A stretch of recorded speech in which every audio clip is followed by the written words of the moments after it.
Esselamu Aleyküm değerli izleyenler. Okur Muyuz programıyla karşınızdayız. Bu haftaki yayın konuğumuz Oğuzhan Gürahani. Kendisi genç yazar diyebileceğimiz kategoride ve ilk kitabını bastı. Rabbin Gönlündekini Verecek adlı eseri var. Kendisine kitap üzerine hoş bir sohbet yapacağız. Sorularımız olacak inşallah. Siz de faydalanırsınız. Konuma dönüyorum. Hoş geldiniz efendim. Hoş bulduk. Nasılsınız? İyisiniz Hamdü inşallah. olsun. Sizler iyisiniz Çok inşallah. şükür elhamdülillah. Allah razı olsun. Kendisi Adana'dan İstanbul'a geldi kitap fuarı vesilesiyle ve biz de onunla burada bulmuşken sohbet edelim dedik. Hocam şimdi öncelikle kendinizi tanıtın, sonra kitabınızı tanıtmaya geçelim inşallah. Buyurun. Eyvallah. Öncelikle sizlere çok teşekkür ediyorum. Bütün arkadaşlarımıza, yayında emeği olan ve Rehber TV ailesine, bütün izleyicilerimize. Kendimi tanıtma açısından ben kitabın ilk sayfasında da bir özgeçmiş yazmam gerekiyor dediklerinde bir şeyler yazdık. Orada Üstad Necip Fazıl'dan biraz faydalandım. Onun meşhur dizeleriyle tanıtmak istiyorum her zaman ben kendimi. İşte tam 30 yıl saatim işlemiş ben durmuşum. Gökyüzünden habersiz uçurtma uçurmuşum. Bir başka dizesinde de anladım işi. Sanat Allah'ı aramakmış. İş bu. Gerisi çelik çomakmış. Veya marifet bu. Gerisi çelik çomakmış diyor. Biz de çelik çomaklarla, gökyüzünden habersiz uçurmalarla tam 30 yıl saatimizi işletip kendimiz durarak çok zamanlar geçirdik, heba ettik. İnşallah daha sonra 83 yılında ben dünyaya geldim. Ancak 2007 gibi diyebilirim gerçek dünyaya gelişimi. Çünkü insan farkında olduğu zaman asıl yaşamaya başlıyor. Öyle düşünüyorum. Ve ondan sonra bir farkındalık oluştu, bir uyanış oluştu. Rabbimin izni ve lütfuyla. Uzak memleketlerde nasip oldu bu dönüşüm, değişim. Üniversite yıllarımda gurbetin, hasretin etkisi oldu, tetiklemesi oldu. Rabbinizle her zaman yalnız kalacağınız hiralarınız olmalı. Herkes için bu böyle. Bizim de oralar hiramız gibi oldu. Orada buluştuk. Yaratıcımızla, yaratılış gayemizle yeni bir düşünüş ve bakış açısı nasip etti Allah. Ve işte buralara kadar geldik ve geçmişe baktığım zaman o kısacık 10 sene diyebiliriz. 2007'den bu tarafa yuvarlak hesap. 10 yıldır Rabbim gönlümdekileri verdi. Kitabın başında da var. Şunu diyoruz orada. Sana gönlünü verene sen de gönlünü ver ki gönlünü verdiğinde ve sana gönlünü veren de gönlündekileri sana versin diyoruz. Ben de böyle tecelli etti. Ve Rabbimiz gönlümüzdekileri hamdolsun verdi. Bitme yok. Mücadele devam, gayret devam. Dünyada Müslümanların yaşadığı acılar ortada. Karınca kararınca, su taşıyan karınca misali. Bu kitap da o karıncanın bir tanesinin taşıdığı bir su gibi, damla gibi inşallah çağımızın İbrahim adaylarına bir su damlası niteliği taşır. İnşallah. Öyle özetle. Peki hani biraz özel olacak belki ama mesela 2007'de yeniden doğuş, hani kendinizi Evet. orada tanıdınız belki. Ne vesile oldu, nasıl vesile oldu acaba? Aslında ekonomistim ben ve bambaşka bir alandayım baktığınız zaman. Fakat üniversitenin özellikle bitmeye yakın döneminde benim Adana'da Selahattin hocam var. Kendisi şalgamcıdır. Yani tablada şalgam satar. Bunun dışında bir mürşitlik, bir iddia vesairesi yoktur kenarda köşede hiçlik yolunu seçmiş, varlığı benliği tamamen elinin tersiyle itmiş, parayla, pulla, varlıkla, benlikle alakası, ilgisi olmayan, hiçbir kimseden çıkar menfaati gütmeyen, bütün Adana'nın da zaten aşık olduğu bir kimsedir. Bana kendisi biraz vesile oldu ve ama şöyle bir şey var, o kadar geniş bir yelpaze ki bu. Ben şimdi ne söylesem haksızlık olacak birilerine. Bediüzzaman Hazretleri'nin öyle sözlerine denk geldim ki mesela. Yani işte onun bir safhası vardır mesela. O fasılada geçen bütün ifadeler beni vurmuştur. Bütün düşünce dünyamı değiştirmiştir. Değişmesine vesile olmuştur. Sultanı kainat birdir. Başka şeylere müracaat edip yorulma başlayıp devam eden bölüm. Hayatımda da Allah bunun tecellilerini gösterdik sıra o dizelerin ne kadar haklı olduğunu gördüm. Bu dönüşüm bir de Berat gecesinin tetiklemesiyle gerçekleşti çok şükür. Maşallah güzel olmuş. İnşallah bundan sonra da böyle güzel devam eder. İnşallah. Kitabınıza gelelim. İlk kitabınız Sen istemesini bilirsen Rabbin gönlündekini verecek. Evet. Nasıl bu kitabı yazdınız? Hangi duygular içerisindeydiniz o zaman? Yazarlığa nasıl başlamaya niyet ettiniz? Evet. Rabbin gönlündekini verecek aslında Duha suresi 5. ayet. Bu hitap Allah Celle Celaluhu'nun Efendiler Efendimiz Aleyhisselatü Vesselam'a hitabı. Rabbin gönlündekini verecek diyor. Ancak bizlerin de çok iyi bilmesi gerekir ki ve çoğumuz zaten çok iyi biliyoruz ki Kur'an-ı Kerim, bu kitap bize hitap. Bizlere hitap. Efendiler Efendimiz Aleyhisselatü Vesselam'ın nezdinde Ahmet'e, Mehmet'e, Hasan'a, Hüseyin'e hepimize hitap. Dolayısıyla bu hitaba kim muhatap olursa bu hitap onadır. Bizler okumak suretiyle o birlikteliği oluşturduğumuz an muhatabı olmuş oluyoruz artık o kelamın ve o hitabın. Yani o dönemde Peygamber Efendimiz'e inmiş diye sadece onu ilgilendiriyor diye bir şey yok. Evet. O kitabı ben de okuyorsam, siz de okuyorsanız veyahut da bir başkası da okuyorsa o kitabın muhatabı olmuştur ve o sözlere aynı zamanda o sözlere muhatap olmuştur ve Allah bize seslenirken yani peygamberine seslenirken aynı zamanda bize de seslenmiş oluyor. Amenna. Hatta dediğiniz çok doğru. Efendiler Efendimiz'in ahirete irtihaliyle 622 yılında Kur'an-ı Kerim'in tedavülden kalkması gerekirdi aksi takdirde. Ancak Kur'an-ı Kerim ezeli ve ebedi ve zamanlar mekanlar üstü bir kitap. Her zamana hitaptır. Bu devir artık değişti vesaire gibi hani duyuyoruz. Tabii ki böyle bir şey olamaz. Zaman daha ortada yokken icat eden mucit, tasarlayan sanatkar, elbette ki biz nasıl şu an bu kitapları böyle önünü, başını, sonunu görüyoruz. O da zaman mefkuresinde başını, ortasını, sonunu elbette ki görüyor ve onu yöneten, yaratan, tasarlayan kendisi. Dolayısıyla o zamana öyle bir hitapta bu kitapla bulunmuş ki Allahu Teala her dönem ve her devir için, her yaşayan insan için ama ille de onu okumak suretiyle muhatap alan için hitaptır. Ve o muhataplığı biz okuyarak ve uygulayarak elde edeceğiz. Rabbin gönlündekini verecek de o hitaplardan sadece bir tanesi. Duha suresi 5. ayet. Efendiler Efendimiz Aleyhisselatü Vesselam'a uzunca bir dönem ayet, sure nazil olmuyor. Sonrasında Rabbin sana küsmedi, darılmadı. Ayetleriyle başlayan Duha suresi inmeye başlıyor. Ve içinde de Rabbin gönlündekini verecek. Hem öyle verecek ki sen hoşnut olacaksın. Muhakkak ki bundan sonrası bundan öncesinden daha hayırlıdır diyor.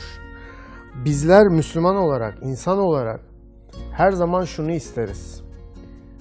bundan sonrası bundan öncesinden daha hayırlı olsun. Bunu istemeyecek bir kişi bile olamaz. Bunu istiyorsak bu hitaplara muhatap edeceğiz kendimizi ve muhatap olmak kaydıyla da çok şerefleneceğiz tabii ki. Rabbin gönlündekini verecek umut taşıyor, inanç taşıyor. Bu umudu ve inancı insanlara biraz taşımak istedik. Bu şekilde ortaya çıktı. Yazı yazmak nasıl oldu dediniz? Yazmak bir istek değildi bende. Bir mecburiyetti. Bir şey dolmadan taşamaz. Yıllar içinde doluyorsunuz ve oradan bir şeyler taşıyor. O taşanlar kağıda dökülürse yazı oluyor. O yazılar da baskıya, matbaaya verilirse kitap oluyor. Bizimki öyle oldu. İşte inşallah hayırlara vesile olur. İnşallah. Şimdi baktığımız zaman hani birçok derya böyle alim diyebileceğimiz insanlar konuşurlar, konferanslar verirler, sohbet verirler ama kitaba dökmezler bunu. Evet. Mesela kitap belki de birçok insana ulaşabileceğiniz bir alandı.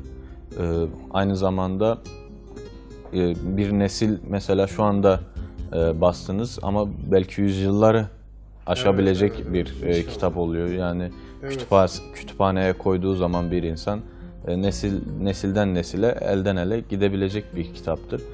Evet. Peki siz aynı zamanda gençlerle ilgileniyorsunuz. Evet. Gençlerle haşır neşirsiniz, iç içesiniz. Onları kurtarmak için, onlara bir yol göstermek için çaba içerisindesiniz. Peki gençlerimiz neden kitap okumuyor veyahut da okuyor mu? Evet. Dediğiniz gibi ben gençlik lideri olarak görev yapıyorum ve Gençlik Spor Bakanlığı'nda. Şimdi orada gençlerle iç içeyiz, bakıyoruz. Aslında herkesin aklına gelebilecek temel burada problem. Aslında problem olmayabilirdi çünkü ona bakış açımızla alakalı. Sosyal medya, internet, bilgiye hızlı ulaşım, bu aşırı süratli sirkülasyon okumayı da bize öteletti. Yani insanların, gençlerin ben okumak istemediklerine inanmıyorum. Okumak istiyorlar.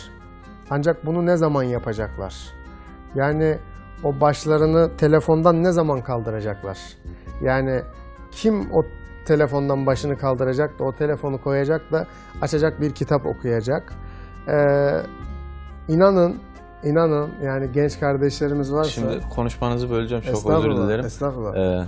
Şimdi kitabın sayfalarını çevirmek çok mu ağır acaba? Yani o sayfalar hafif görünüyor aslında. Çok mu ağır geliyor insana o sayfaları çevirmek? Valla tabii ağır gelir. Çok ağır gelir hem de. Çünkü artık her şeyi bizim adımıza yapan bir şeyler var. Yani telefonlar elimizde, internet önümüzde. Yani dünya elimizin, avucumuzun içinde. Şimdi o saman kağıtlarının arasında ne bulacak ki genç? Herhalde düşünce bu şekilde. Ancak ben hep söylediğim bir şey var genç arkadaşlarımla konuşurken. Tecrübe ya kazanılır ya satın alınır. Çok güzel bir cümledir, bilindik bir cümledir bu. Ya siz satın alın işte. Yani bakın büyüklerinizden satın alın. Yaşayarak kazanmak biraz çetindir. Biraz pahalıya da mal olur. Pahalıya mal olur, zamana mal olur, emeğe, enerjiye mal olur, üzüntüye, acıya, kedere mal olur. Gerek yok satın alın diyorum. Yani dünyadaki her şeyi tecrübe etmeye kalksanız buna ömrünüz yetmez. Evet. Ama insanların daha önceden tecrübe etmiş oldukları şeyleri alıp okuyabiliriz. Aynen öyle ve işte kitap da buna çok bariz bir örnektir. Bunlardan bir değerdir. Ya her şeyi bir tarafa bırakalım okumakla ilgili. İlk emirdir, ilk emir. Yani oku diyor, kurban olduğum Allah oku diyor. Tabii oku yaratan Rabbinin adıyla oku diyor mesela. Şimdi o kadar ifade varken neden bu seçilmiş? Neden bu seçilmiş? Tefsirlere falan böyle derinlemesine baktığımız zaman şunu görüyoruz. Oku yaratan Rabbinin adıyla, yani onun gözüyle oku, analiz et, değerlendir, yaşa. Yani kıstasın, kriterin, ölçün vesairen yaratan Rabbinin adı olsun.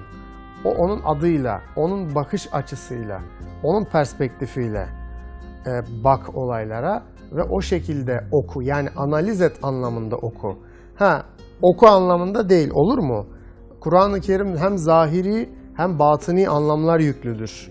Batıni manası vardır, zahiri manası vardır. Hatta Hz. Ali Efendimizin bununla ilgili çok veciz sözleri var. Yani işte mesela Fatiha suresinin 9 deve yükü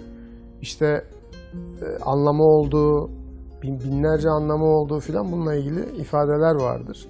Biz okuyacağız. Yani o deryaya dalacağız. En azından ilk emri inşallah gerçekleştireceğiz. Genç kardeşlerimize de buradan, yani bu bir dönüm noktası olsun. Hatta bakın mesela bizimkiler hep kopyası. Mesela Rabbin gönlündekini verecek. Kur'an'daki o kadar ifadeden birini çekmiş, buraya koymuş. Veya oku diyoruz. Oku, ilk emir Kur'an'dan. Yani eğer gerçekten şu an söz vereceklerse kendilerine, buradan beni kim dinliyorsa genç kardeşlerime, şu an kendilerine bir söz vereceklerse, çünkü Efendiler Efendimiz buyuruyor, birisi Kur'an-ı Kerim okusa, sonra da Allah benimle konuştu dese, yalan söylemiş olmaz diyor. Veya namaz kılsa, ben Allah'la konuştum dese, yine yalan söylemiş olmaz diyor. Eğer söz veriyorsa, şu an bir program yapıyorsa, her günü Allah'ın benimle konuşmasını sağlayacağım. Şöyle açacağım anlayarak, belki mealden, bilmiyorsa Arapça. Şöyle mealden bakalım bana ne söylüyor Rabbim, bakalım bana ne mesaj veriyor diye okuyacaksa benim kitabı almasın. Hiçbir zaman da yaklaşmasın kitaplarıma. Çünkü bu onun kopyası bu şekil 100.000 tane sayın bile değil. Oradaki bir ifade bu. Bir yayın evinin herhalde sloganıydı. Bütün kitaplar tek bir kitaba götürür diye. Evet, amenna. Bütün okumalarda onu okumak için olmalıdır. Her şey onun için olmalıdır. Dünkü yayınlarda da katıldık, sordular. Hatta sunucu abimiz biraz yakındı yazarlardan. Falancanın şiiri diyoruz, okuyoruz, arıyor. O şiir değil filan diyor. Biz düz yazı okuyoruz, açıyor, o şiir diyor. Bunlara bir yazar takılıyorsa edebiyat için edebiyat yapıyor demektir. Edebiyat için edebiyat yapılmaz. Allah için edebiyatı yapıyorsan amenna. Bu benim dünya görüşüm yani. Şimdi adam başka bir düşüncededir ama eğer bu kategoride bir insansan hamama giren terler. Yani biz Allah için yazalım ve okuduğumuzu da Allah için okuyalım. Çünkü onun için yapılmayan her şey boşa gidecek. Ve boşa gitmenin ötesinde sıkıntı, meşakkat ve bela getirecek. Mevzu bu. Peki şimdi baktığımız zaman eğitim kurumları neresinde bu okumaya sevk etme yönünden? Hani yeterli midir ya da ne yapılması gerekiyor bu eğitim kurumlarında ki gençlerimiz, çocuklarımız okusunlar? Evet. Valla aslında bununla ilgili biraz hareketlenmeler var. Yani eskiye nazaran var. Eskisi gibi değil ama yeterli değil. de değil. Kesinlikle yeterli değil. Aslında bunun yeterliliğinden de bir gün gelip söz etmek de mümkün olmaz. Onu söyleyeyim. Çünkü bir insan öleceği ana kadar öğrenciliği devam ediyor. Yani bu öğrenciliğimiz, bizim talebeliğimiz hiç bitmeyecek. Yanlış değilsem ya İmam Gazali ya da İmam Ebu Hanife'nin sözüydü. Hani diyor, benim bilmediklerimi ayağımın altına koysanız başım göğe eğer. Yani o kadar ilim sahibi olmuş bir insan bile hani bilmediklerini diyor ayağımın altına koysanız başım göğe eğer. Kaldı ki yani biz onun sınırı yoktur yani. Tabii ki. Evet, tabii sınırı yok onun. Bu sebeple ben duyuyorum mesela okuma halkaları diyorlar. Okuma saati koyuyorlar. Efendime söyleyeyim, kitap kritiği, kitap analizi diyorlar, buluşuyorlar. Bunlar okuma halkaları, kitap halkaları güzel şeyler. Bunların sıklaştırılması, ben de bir genç olarak, bir vatandaş olarak Milli Eğitim Bakanlığımızın, Gençlik Spor Bakanlığımızın bununla ilgili gayretlerini görüyorum. İnşallah çok daha artar ve herkese bu kitapları okutmak için hep beraber seferber oluruz umarım. Eğitim kurumlarının az çok bahsettik. Yeterli veyahut da ilerleyen zamanlarda inşallah daha çok iyi İnşallah. olur. Yeterli diyemeyiz belki her zaman için Diyemeyiz. ama iyi bir seviyeye ulaşmaya hedeflememiz gerekiyor hiç Evet. şüphesiz. Peki şimdi baktığımız zaman aile, hani eğitim kurumlarından önce çocuk ailede eğitimini görüyor. Yani okuldan önce eğitim ailede başlıyor. Bu klasik bir sözdür gerçi. Ama aile ne tür bir öneme sahiptir burada? Bundan bahsedelim biraz da. Ailenin önemi, ailenin yaptıkları, yapmadıkları, konuştukları ve konuşmadıkları değil. Yaptıkları ve yapmadıkları. Şimdi bizden ne görecekse veya biz anne babamızdan, ailemizden ne göreceksek bunları yapacağız. Söylediklerini değil de yaptıklarını yapacağız. Ailenin önemi çok büyük. Yani sırf bununla ilgili biliyorsunuz devletimizin bir bakanlığı var. Dolayısıyla aynen dediğiniz gibi biraz klasik olacak ama dediniz. Zaten bir şey çok doğruysa klasik oluyor. Yani ailenin önemi de sürekli vurgulanır ve bir klasiktir. Çünkü çok önemlidir. Dediğiniz gibi ana sınıfı, ilkokul, ortaokul, lise, üniversite, profesörlük, ordinaryosluk bunların hepsinin çekirdeği, temeli, çimentosu ailede atılıyor, başlıyor. Onun için o çocuklar büyürken anne babaların bunu yapmaları lazım. Ben birkaç dizide görmüştüm gerçi işte böyle aile dizileri, sitcom tarzıydı herhalde. Şey yapıyorlardı işte televizyonu falan kapatıp okuma saati diye aile içinde yapıyorlardı. İşte tabii çocukların bir gözü televizyonda öbür gözü bilgisayarda falan oluyordu ama o disiplini kazandırmak zorundayız. Buna mecburuz çocuklarımızın geleceği için. Yoksa televizyon dizileriyle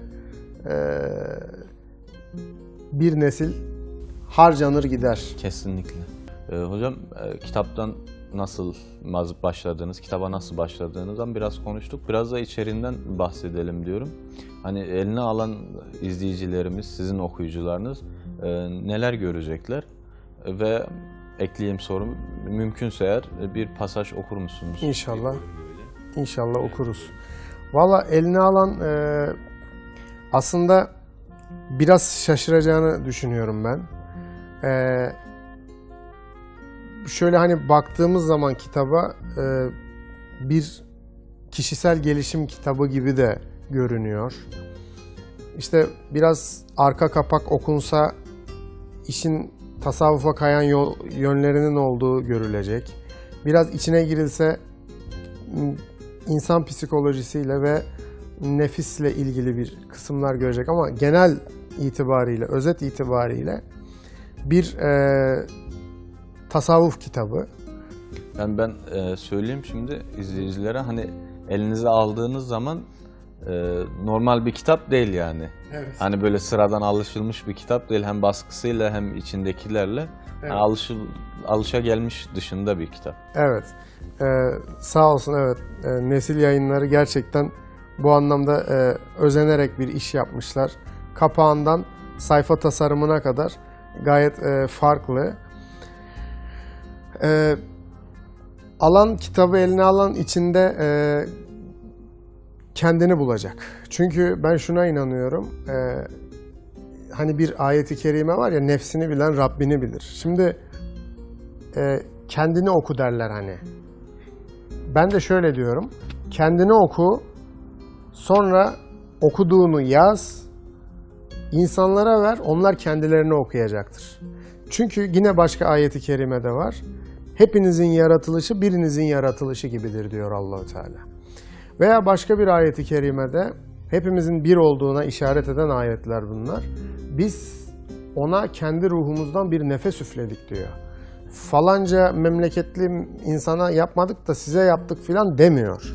İnsana, Adem'e, Adem oğullarına, yani bizlere. Dolayısıyla taşıdığımız ruh Allah'ın o deyip üflediği nefes. Dolayısıyla ortada bizden bir benlik vesaire söz konusu zaten değil. Yani Hazreti Mevlana, Hacı Bektaş Veli, Yunus Emre, Ahi Evran, o geleneğin bütün temsilcileri aslına bakacak olursanız hiçbir şeyle uğraşmamışlar, benlikle uğraşmışlar. Yunus Emre Hazretleri bana ben demeyin, ben değilim, bir ben var bende, benden içeri demiş. Hazreti Mevlana'nın bununla ilgili bir sürü sözü var. Hepsi buna atıf yapmış. Dolayısıyla çünkü niye? Üflenen ruh tek. Size üflenen ruh, bana üflenen ruh, herkese üflenen ruh Allah'ın ruhu. Ve o ruh zamanı gelince üflendiği gibi geri çekilip çıkarıldığı zaman bizler buraya yığılıp kalıyoruz. Ve sonra bizi alıp gömüyorlar. Bir ete dönüşüyoruz, cesede dönüşüyoruz. Dolayısıyla ben de buna vurgu yapmaya gayret ettim. İşim gereği seminerler çok veriyorum. Yunus Emre, Hazreti Mevlana bugüne kadar hep anlattık. Necip Fazıl'ı anlattık. Mehmet Akif Asım'ın neslini anlattık. Baktığınız zaman o büyük üstadların vurgu yaptığı yerler de hep böyle. Kitaptan pasaj bununla alakalı bir bölüm var. Onu okuyayım dilerseniz. Ondan sonra da şey var. Kitabın sonu var. Kitabı okuyamayacak olanlar için o son bölümü dinlesinler. Kitabı okumuş gibi olurlar, öyle söyleyeyim. Zaten sonu genelde ilgi çekici olur. Evet. Farklı bir son var, onu söyleyeyim. Farklı bir son var kitabın sonu. Zaten bakın bitiyor. O son bölümü okuyacağım. Kitabın da özeti zaten. Bismillahirrahmanirrahim. Bildiğim bir tane ben var ve ben onun için iyi şeyler istiyorum Rabbim. Ve benime istedikçe imkansızlarım artıyor. Bildiğim bir tane ben var Allah'ım ve o benin bana ait olmadığını öğrenmiş bulunmaktayım. Bundan mütevellit beni benim sanarak benim için istediğim her şeyden utanıyorum. Kalbimden, kendimden çıkamıyorum Rabbim. Olmuyor, olamıyor bir şeyler. Kendimi hep neden derken yakalıyorum ve dünyanın en dürüst kelimesini söylüyorum. Bilmiyorum. Şimdi dile benden ne dilersen desen, geçmiş için özür dilerim Rabbim. Ve murat et her ne istersen desen, her şey için teşekkür ederim. İmrenilecek bence bendim. Ne zaman kendime imrensem hamd ederdim. Öyle değil derdi kalabalıklar, sonra bir garip hüzne girerdim. Misal şu öğlen vakti, rüzgar rüzgar üşüten bir bahar, dert dert işiten bir Rabbim var. Ve ben bu haldeyken, imrenin bana, kıskanın beni diyor kibir kokan suratlar. Benimle aynı fikirde olmadı hiç kalabalıklar. Yürüyorum, unutarak ve utanarak yürüyorum. Hiç sesli düşünüyorum. Şimdi aynı anda bahar olan, yağmur yağan, toprak kokan, rüzgar esen bir yerlere kaçmak ne güzel olurdu. Filmlerde vardır ya, kışın sahillerde uzaklara filan bakarlar. Yazın kumsallardan denizlere koşarlar. Bilmiyorum. Bu duygu sağanağında belki saçmalıyorum. Ve şu cumartesi fark ediyorum. Artık yoruluyorum. Gündem çok yorucuydu Rabbim. Şikayet edenlerim çok oldu hep. Keşke böyle biri olmasaydım. Hatta keşke ben olmasaydım diyorum ama olmuyor. Elimde değil. Özür dilerim. Oldum ben. Kendini verip bir başkasını alamıyorsun. Böyle biri olmak istemezdim. Özür dilerim. Hatta ben belki olmak istemezdim. Üzgünüm. Oldum ben. Utanıyorum şimdi nefsimden. Hepimizden. Çünkü hala önemli bizler için önemli olmak. Koca bir maskeli balo bu. Ve utanıyorum. Utanıyorum çünkü biliyorum. Önemsiziz. Önemli olmak önemli olduğu sürece. Rollü herkes. Mış gibiyiz hep artık. Özür dilerim.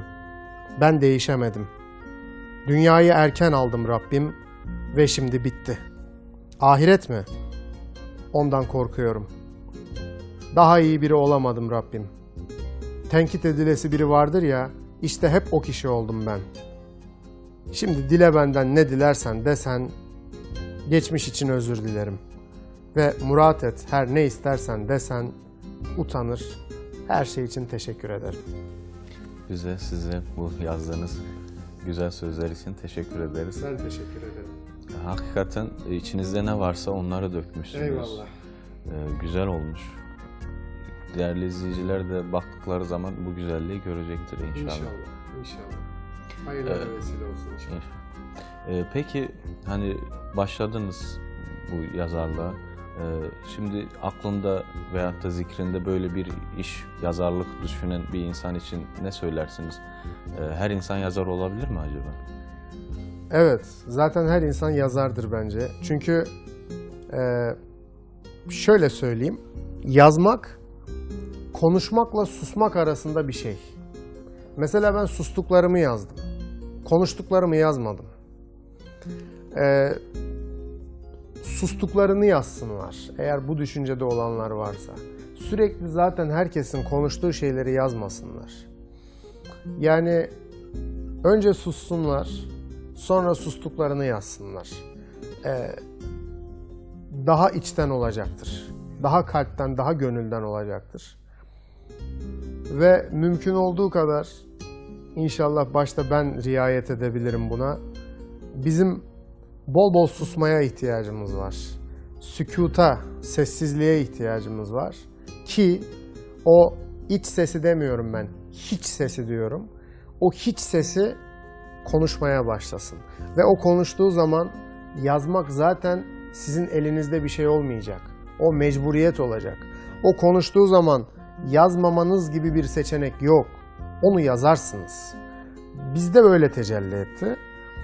Rainer Maria Rilke diye dünyanın en ünlü şairi vardır, İsviçreli. Onun mesela çok beğenilir, dünyanın en iyi şairi denir. Onun genç bir yazara tavsiyeleri, genç bir şaire tavsiyeleri diye çok ince bir kitabı vardır. Bakın ben o kitabı 2 sene önce aldım. Rainer Maria Rilke'nin genç bir şaire nasihatleri diye, mektupları diye ip ince bir kitap. 2 senedir bitiremedim. 2 senedir 3. sayfasına geçemedim. Her seferinde elime alıyorum, 2 sayfayı okuyorum ve kapatıp geri koyuyorum korkup. Bunu yapmaları lazım. Hazmetmek çok zor. Orada Rainer Maria Rilke diyor ki, şimdi diyor, bütün dış dünyadan kesil diyor. Aslında tasavvufu anlatıyor da, farkında mı değil mi bilmiyorum onu. Dış dünyadan kesil, kalbine, ruhuna gömül diyor. Ama kendinde bile kendinden eser kalmayacak. Zaten aslında tasavvufta kendimizden eser yoktur. Allah'ın ruhuyuz. Cesedi de Allah yaptı. Hani sen neredesin? Biz icadız. Yani ben kelimesini icat etmişiz. Bir Allah dostu buyuruyor. 18.000 alemi dolaştık. Ben kelimesine dünyada rastladık diyor. İnsan icat etmiş bunu. Tabii. İnsan icat etmiş. Allah biz diyecek Kur'an-ı Kerim'de. Sen ben diyeceksin. Nefsini cilalama, parlatma yarışına gireceksin. Hatta sen benim nefsime nasıl laf edersin? Gel bakayım buraya. Filan kimse bana laf edemez. Hakkımı yedirmem. Böyle insanlara dönüştük. Dolayısıyla renk ve tat vermemeye başladık. Rainer Maria Rilke kesil diyor, gömül diyor ve en içine gir Yunus Emre'nin o dediği bana ben demeyin, ben var bende, benden içeriği bulun diyor ve ona sorun. Gerçekten yazmak zorunda mıyım? Ben onlara onu tavsiye ediyorum. Ama samimi olmaları lazım. Yani insan kendi kendini kandırmasın. Yani kendi kendimizi kandırmış oluruz. Orada güçlü bir cevap gelirse bize, ben Allah için bunu yazmalıyım gibi. Ama edebiyat için edebiyat, şiir için şiir, sanat için sanat, affedersiniz çok özür diliyorum, zırvalıklarını bir köşeye bırakıp kendinden de çıkıp, ki bunu Allah dilemedikçe kimse yapamaz, onu söyleyeyim. Bunu bir insan kendi yapamaz. Bunu biz gayret edeceğiz, sıkılacağız, terleyeceğiz, yorulacağız.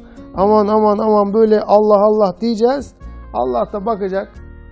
Diyecek ki yani bu kadar uğraştı, gayret etti. Diyecek, tecelli edecek. Ne istiyorsak verecek. Bu böyle. Biz yapamayız. Sünnetullah da böyledir zaten. Evet. Allah-u Teala çalışana veriyor. Amin. Yani hak etmek gerekiyor, çalışmak Evet. gerekiyor ki alabilelim. Yani bu hak yolda olanlar için de böyledir, hak yolunda olmayanlar için de bu böyledir Evet. yani.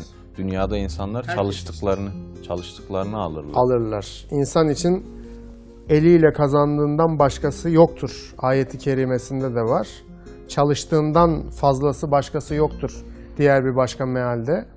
Dolayısıyla o genç kardeşlerim bana da dua etsinler. Ben de onlara dua ediyorum. Allah için olduktan sonra her şeyin bir manası var. Allah için olmadıktan sonra olacakların hiçbir önemi, anlamı yok. Manası yok. Kendilerini yormasınlar Allah için değilse. Önce bunu oturtsunlar. Allah için. Bir çıkar beklentim yok. Birileri vesilemizle bir şeyler görsün. Belki öyle bir şey yapar ki iyi bir şey. Biz de o iyi bir şey yaptı ama biz de zamanında bir tohum serpmiştik diye Allah bizi de affeder diye bu yola girsinler. Yani bu bir silsiledir aslında. Yani siz birinin hidayetine belki vesile olursunuz. O birinin hidayetine vesile olur. Böylelikle birçok kişinin hidayetine vesile olmuş olursunuz. Zaten Peygamber Efendimiz hadisinde buyuruyor, yanlış hatırlamıyorsam, bir kişinin hidayetine vesile olmak Üzerine güneşin doğup battığı her şeyden hayırlıdır. Yani duamız olsun. İnşallah bizi bütün izleyenler, bakın bu kadar kitaplar yazılıyor, bu kadar emekler harcanıyor. Bakın koskoca bir yerdeyiz. Yani inşallah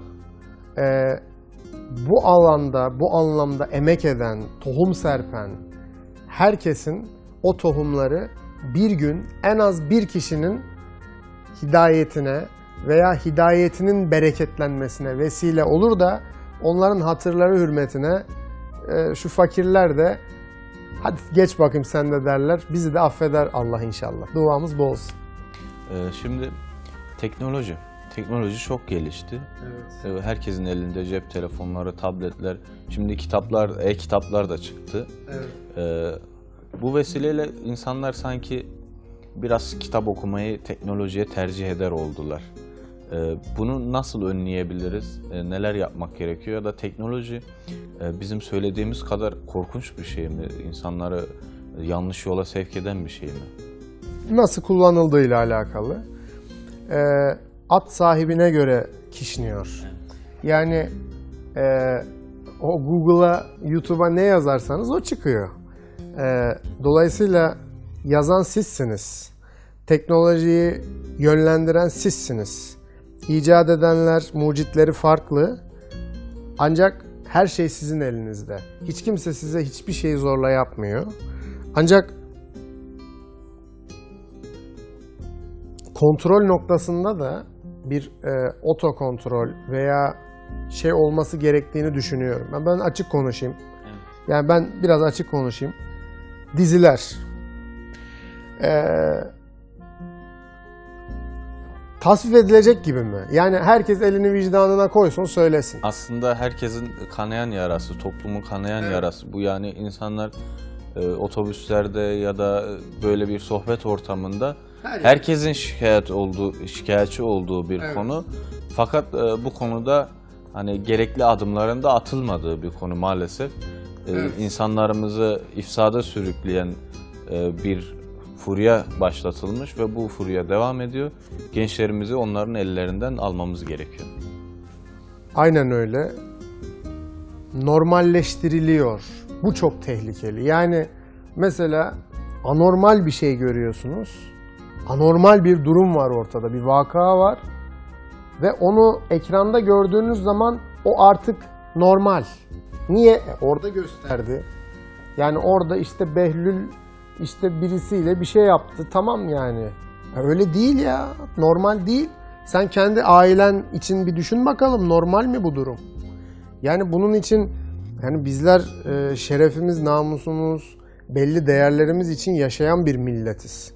Biz diğerlerine benzemeyiz ya. Yani onlar için bazı şeyler çok kolay, çok rahat, çok esnekler, genişler.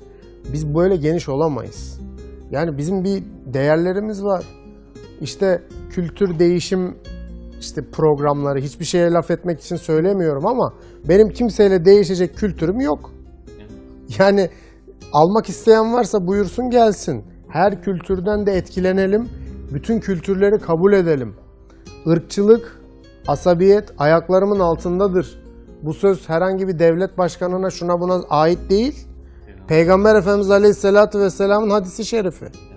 Yani ırkçılık, işte kavimcilik, kavmiyetçilik bunlar yasaklanmış. Hepimiz bir Hazreti Adem'in çocuklarıyız. Kimin kimden üstünlüğü var? Bir anne Kürt, baba Türk. Ne olacak şimdi? Baba Türk, anne Kürt. Çocuk ne olacak şimdi? Dolayısıyla et tırnak. Hepimiz biriz, beraberiz. Ama bu, açık konuşayım, klasik olmasın, klasikse doğrudur demektir. Bu dış oyunlara da artık lütfen itibar etmeyelim. Evimizin içine sokmayalım onları. Şimdi biz kapımızı açıp gel vatandaş kim istiyorsan gel diyor muyuz evimize? Diyoruz. Diyoruz. İşte dizilerle bunu demiş oluyoruz. Sizler gibi güzel kanalların işte inşallah daha etkin, daha aktif, daha verimli olurlar. Çok daha hayırlı işlere imza atarlar ve inşallah ekranlarda hep böyle güzel şeyler görürüz. Çünkü daha sonra üzülen biz olacağız, biz. Maalesef. Ya. Çocuklarımız bir yerlere gittiği zaman Evet. onlardan emin olamıyorsak üzülen biz oluyoruz yani. Kesinlikle. Onların kılık kıyafetleri eğer bizim gelenek göreneklerimize göre değilse, onların ağzından çıkan kelimeler bizim kabul edemeyeceğimiz kelimelerse Evet. biraz da suçu kendimizde aramak gerekiyor aslında. Biz olanak tanıyoruz, biz izin veriyoruz. Evet. Programımızın sonuna doğru geliyoruz. Süremiz kısıtlı maalesef. Evet. Son bir soru sorayım. Buyurun. Biz neden okumalıyız? Biz neden okumalıyız? Okumak bakış açısını çok genişleten bir şey. Her şeyden önce tabii ki ilk emirdir, okudur. Burayı çok tefekkür etmek gerekir. Yani Allahu Teala namaz kıl diyerek başlamamış. Oruç tut diyerek başlamamış ama daha sonrasında sıklıkla bunları söylemiş. Yapacağız bunları.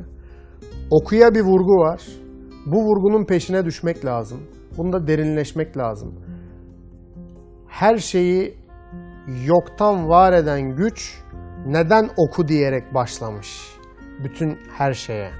Bunu tefekkür etmek lazım ve eğer bakış açımızın genişlemesini istiyorsak okumalıyız. Ben en güzel yazılarımı mesela, şiirlerimi, denemelerimi hep öncesinde okuma yaptığım, koyu bir okuma yaptığım zaman dilimlerine borçluyumdur. Okumadan yazamazsınız. Bakın okumadan konuşamazsınız da onu da söyleyeyim. Yani kelime dağarcığınız düşük olur, sosyal problemler yaşarsınız, derdinizi anlatamazsınız, sınavlarda başarılı olamazsınız. Çok enteresan, ben kitap okuyan çok bir insan değildim. Ben çocukken anne babam bu konuda bana çok yoğunlaşırlardı, onu söyleyeyim. İşte o Alican, Malican serileri şunlar bunlar var ya, hep yalayıp yutmuşumdur ben. Ve o Susam Sokağı falan vardı mesela. Ana sınıfına gitmeden 4-5 yaşında ben 4 işlemi okuma yazma hep biliyordum. Niye? İşte Susam Sokağı, o Ali, Tonton Ali serileri bunlar çok önemli. Çok önemli. Onun sonra beni ana sınıfına götürdüler. Öğretmenim dedi ki bunu direkt 2'ye alın dedi. Ana sınıfı da okutmayın, 1'i de okutmayın, 2'yi de. Benim ailem ne dedi? Hayır. Görsün, orada da göreceği yerler vardır dedi. Bunları oradan bir taban ve temel oluştu, yükseldi. Dolayısıyla bu tabanı, bu temeli atmak istiyorsak okuyacağız, okumayı teşvik edeceğiz. Böylece de inşallah her şeyi bırakın. Rabbimizin ilk emrini hiç değilse Yerine getirmiş olacağız. Evet, teşekkür ediyoruz size. Ben teşekkür ederim. Süremizin sonuna geldik maalesef. Biz isterdik ki daha çok sohbet edelim Eyvallah. sizinle. Allah razı olsun size. Sizlerden de. Değerli izleyenler, programımızın sonuna geldik. Bu hafta yazar Oğuzhan Gürhani Beyefendi'yi konuk ettik. Hoş bir sohbet oldu. İnşallah faydalanmışsınızdır. Allah'a emanet olun. Kendinize iyi bakın.